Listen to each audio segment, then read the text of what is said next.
Bonjour à tous et bienvenue dans la partie 2 de mon aventure en tant qu'investisseur lors de la Pan African Robotics Competition. Alors, c'était le lundi matin. Les rendez-vous c'était au niveau du ministère de l'enseignement supérieur et de la recherche scientifique. Après avoir présenté notre projet au Bamako et au ministre de l'enseignement supérieur et de la recherche scientifique, c'était au moment de partir au Ghana, la tête haute, parce qu'on était sûr d'avoir un bon projet, un projet solide qui pouvait nous garantir une place dans les 3 premières positions. Donc les rendez-vous c'était le lundi à 6 h au ministère de l'enseignement supérieur et de la recherche scientifique dans la cité administrative. Donc le ministre nous a donné un au revoir. Je ne sais pas s'il savait vraiment, mais peut-être il pensait qu'on allait rentrer dans le car pour aller tout prendre l'avion. C'était pas ça.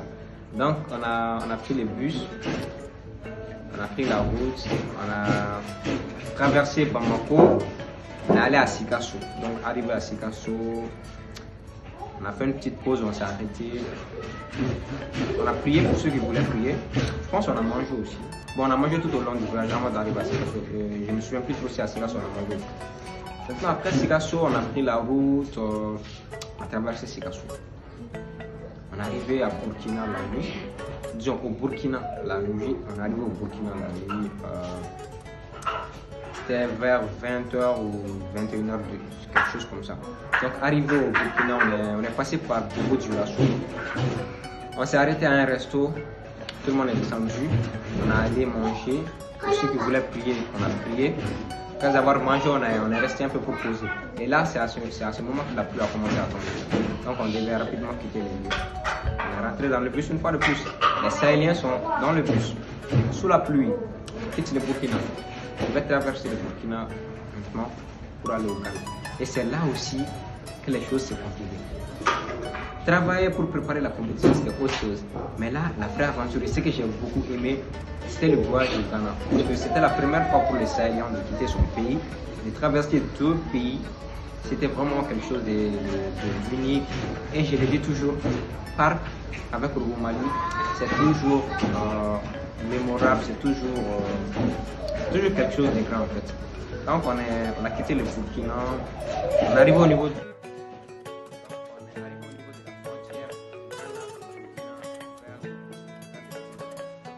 on s'est arrêté, on a fait les petits déj. Ouais, on a beaucoup mangé sur la route, c'était bien. Ils nous ont bien entretenus en fait. Donc après avoir mangé, on a pris la route à quelques kilomètres, c'était l'entrée du Ghana. Donc on s'est arrêté, c'était un poste. On s'est arrêté, on devait présenter les documents. On a passé beaucoup de temps là-bas, on a passé plusieurs minutes arrêtés là-bas. Parce qu'il y avait des papiers à contrôler, il y a ceux qui n'étaient pas vaccinés. Il y avait aussi ces contrôles à faire. Donc après tout ça, on a repris la route le matin. Toujours, c'était avant l'après-midi. Donc on a pris la route, on a commencé à partir. C'était beau, hein, parce que les Ghana, dès la frontière, on vous dit, ne jetez pas d'ordures ici. C'était vraiment propre, c'était beau et tout. Donc on a pris la route, on partait.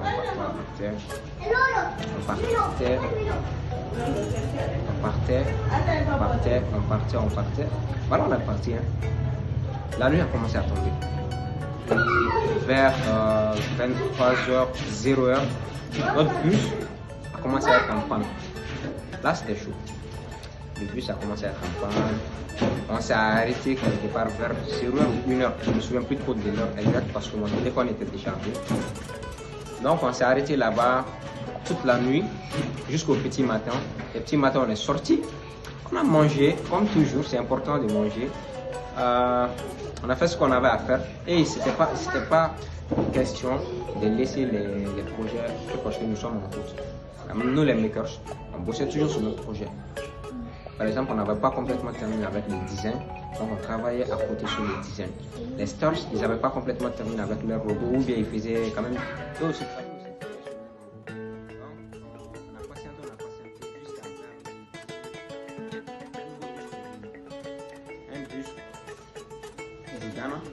Qui est venu nous prendre. On a fait déplacer nos bagages, on a mis dans le nouveau bus, on s'est installé dans le nouveau bus. On a pris la route. Le bus était en panne à Koumassi. Donc, on a passé la nuit à Koumassi. Le matin, on a fait ce qu'on avait à faire. Et vers midi, le bus nous a pris à Koumassi. On est parti encore. Parti. On a roulé. On a quitté Koumassi. Rapidement, on est arrivé à Accra, je pense. Donc, à Accra, c'était vers les petits soirs. Et là, il ne fallait pas voir la tête des Sahéliens. Regarder les immeubles, regarder les maisons et tout, regarder les routes. Parce qu'on n'a pas l'habitude de voir ces choses-là sur nous en fait. C'est vraiment beau. C'était beau. Pour regarder un immeuble, il fallait lever la tête pour bien voir. Donc les Sahéliens ont regardé, on a admiré le pays. Après on est allé jusqu'à Tema. Pour ceux qui connaissent les Ghana, Tema c'est au niveau de leur port. On avait notre résidence là-bas, Central University, on est arrivé à Tema. On est arrivé tardivement, c'était la nuit. Et là on est arrivé à la résidence. Ils nous ont accueillis, les organisateurs de départ, les gens de Roumoumali, du Mali qui étaient déjà sur place. Ils nous ont accueillis, nous ont montré nos chambres, on est allé déposer nos affaires. Et rapidement on devait aller au restaurant pour manger.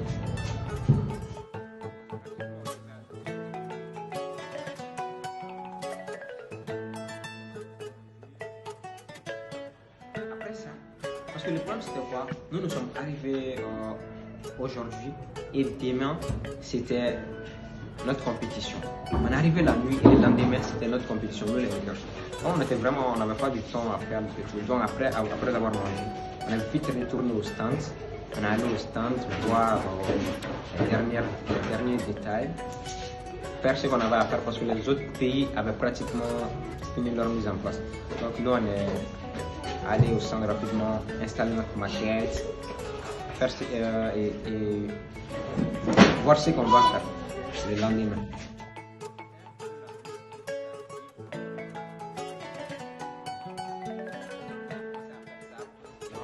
Notre coach, M. Okoti, nous a dit de rentrer au niveau de notre résidence. Donc nous sommes partis au niveau de la résidence et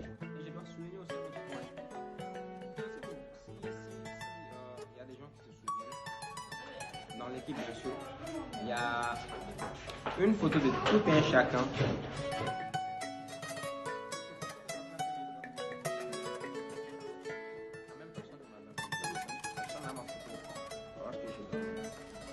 Donc j'étais vraiment fatigué, on est rentré à la résidence et c'était pas encore fini parce qu'on devait faire les dernières mises au point sur le projet.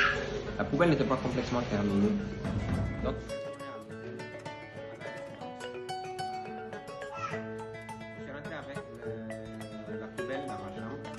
avec mon ordinateur.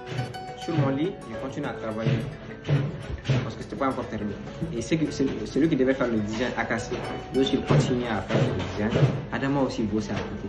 Donc on n'a vraiment pas eu trop de repos lors du voyage. Et une fois arrivé, il n'y avait pas de temps à faire.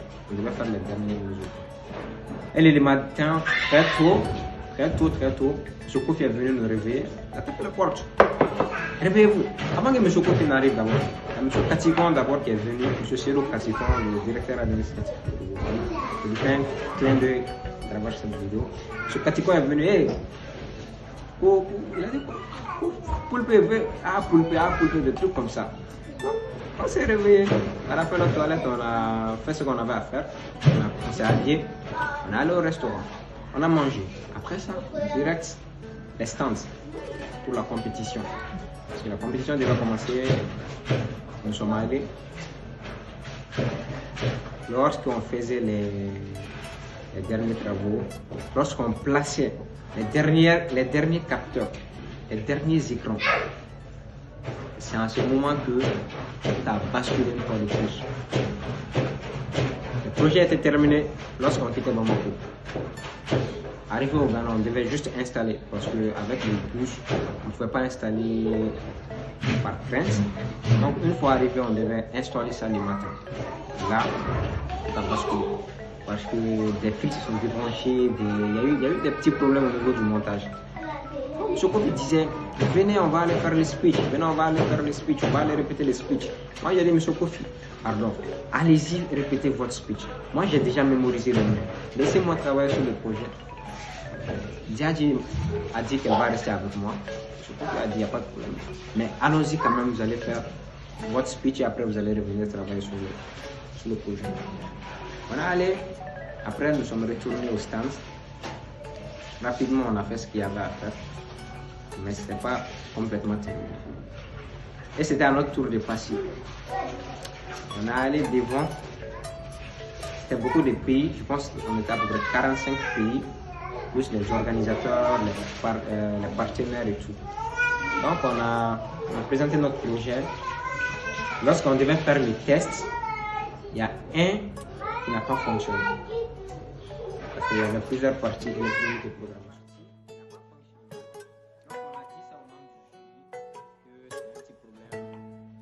La batterie. On est retourné au stand et avant que les jurys ne passent, parce que après la présentation, les jurys devaient passer au niveau de chaque stand vers chaque pays pour voir ce qu'ils ont fait de près. Donc avant qu'ils arrivent chez nous, on a rapidement trouvé la solution à notre problème, alhamdoulilah.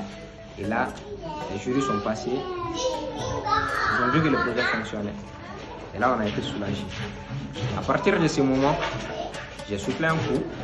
Disons, toute l'équipe Lakers a soufflé un coup.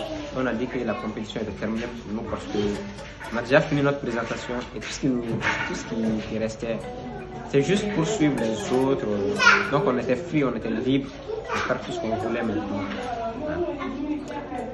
La suite sera dans la prochaine vidéo.